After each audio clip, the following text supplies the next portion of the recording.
So I've had my IC-705 for around about 5 years. I purchased this when it first came out here in VK in about 2020, and I wanted to do a little bit of an update video on this radio and whether I think that is this still worth buying right now, because there's a few other options that are starting to appear on the market, and I just wanted to go through some of the use cases that I use my 705 for that you might not have thought about.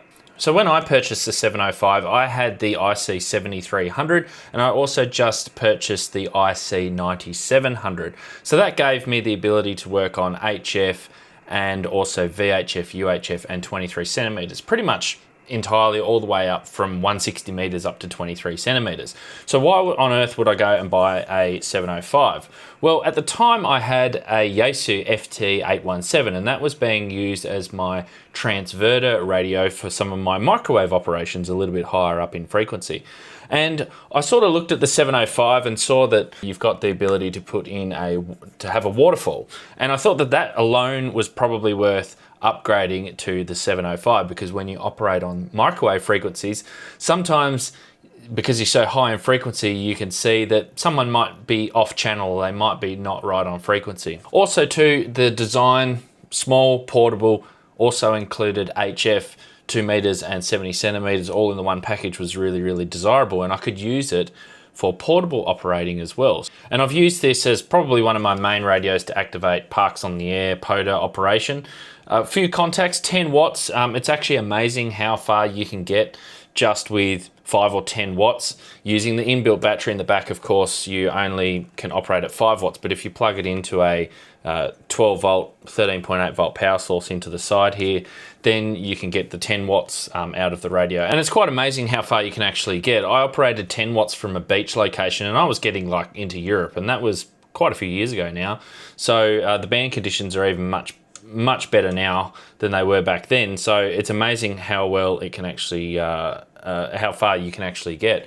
Not only that, I use this for soda. I've operated this on a number of mountaintops. I went to a mountaintop on a remote island and operated this on 2 meters with a Yagi antenna. And then I've also operated this on HF, and I heard Texas on 15 meters using this radio as well, which is quite amazing. Uniform Charlie.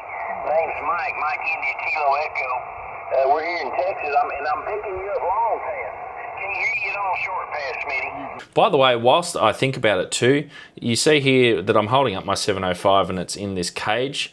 This is a cage that I got quite a while ago, which protects it. It also comes with a plastic cover that you can put over the front. There's quite a number of 3D printed cases and things that you can also get for a 705 too, and it just makes it, protects it a lot, and you've got these railings obviously here on the front. The menu system I found on the 705 is very, very easy to navigate through, especially since I've got the other Icom radios. So they're all pretty much set out almost the same. You've got your basic menu items, so you've got scope, audio, voice, meter, SWR, memory, scan, memory pad, record. You've also got your set menus, so you can go in here and you can change various different functions as well.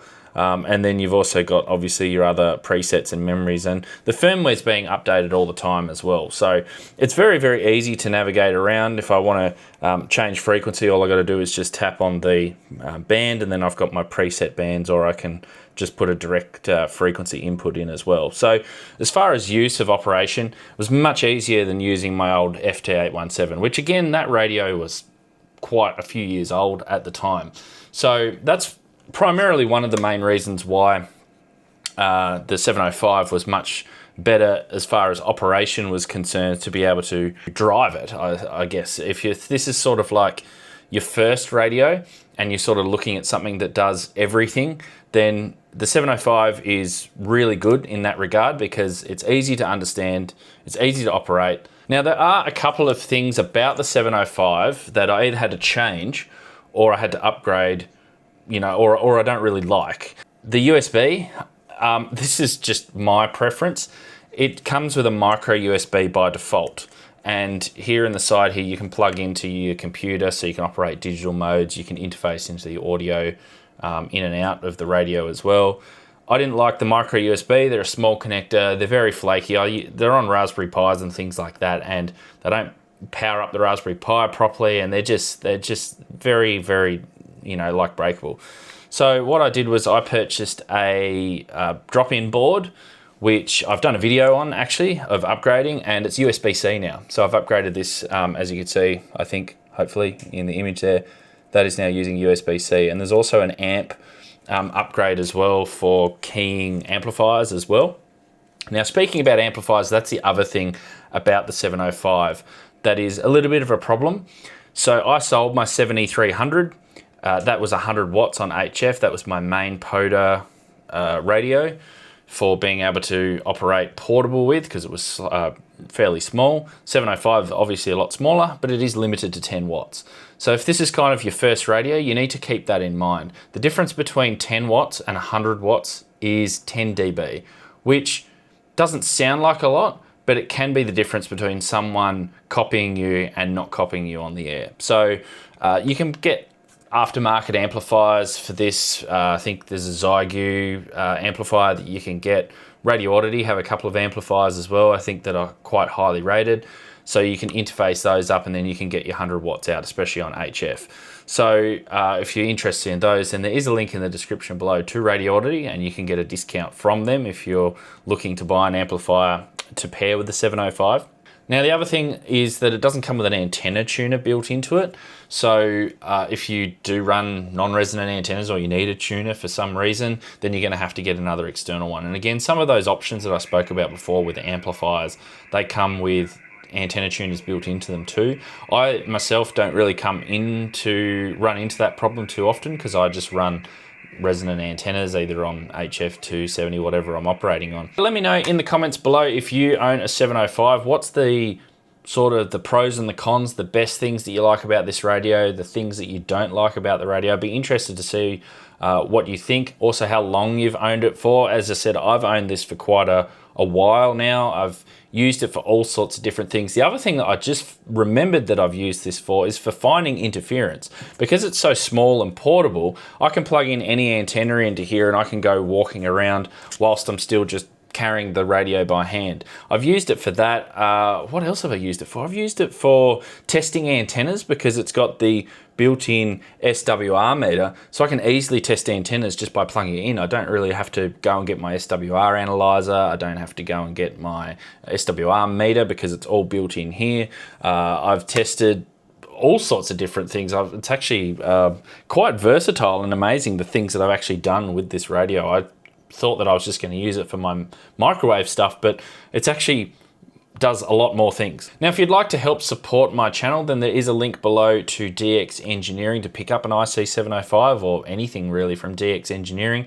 This doesn't change any of the prices for you, but again, it just does help me out. So I really appreciate it if you use that. The other thing too is there's only one antenna connector. So you share that antenna connector between HF 6 meters, 2 meters and 70 centimeters. So if you want to break this out to separate antennas, then you're going to have to use a diplexer.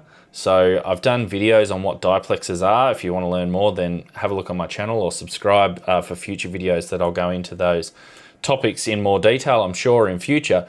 But yeah, that's just one thing to keep in mind. Now, obviously, again, I bought this radio specifically for my microwave operations for transverters. It's worked very well. In fact, this radio here holds the 2.4 gigahertz record for Australia, between Australia and New Zealand, over 2,400 kilometers. I think it's 1,800 miles or something like that. You copy with the 5 watts, Nick, ZL1RU VK7HH portable. Well, they're a good little radio by the sounds of it, and they've sold like hotcakes over here. That's sort of proven itself that it's been really good for that. But one of the other things that it also does struggle a little bit with out of the box is the waterfall. The waterfall comes with this like grey scale type of look, which is a little bit bland, and when you first turn it on you think, oh, this is a little bit average. And it's not just the 705, the other Icom radios also have it as well. But the good news is you can customize all of that. So if you want to learn how to actually adjust your waterfall to really make it pop, and the colors that you can get to be able to zone in on signals on the waterfall, then I did a video along with some other Icom related videos, not just on the 705 but other Icom radios, in this playlist over here.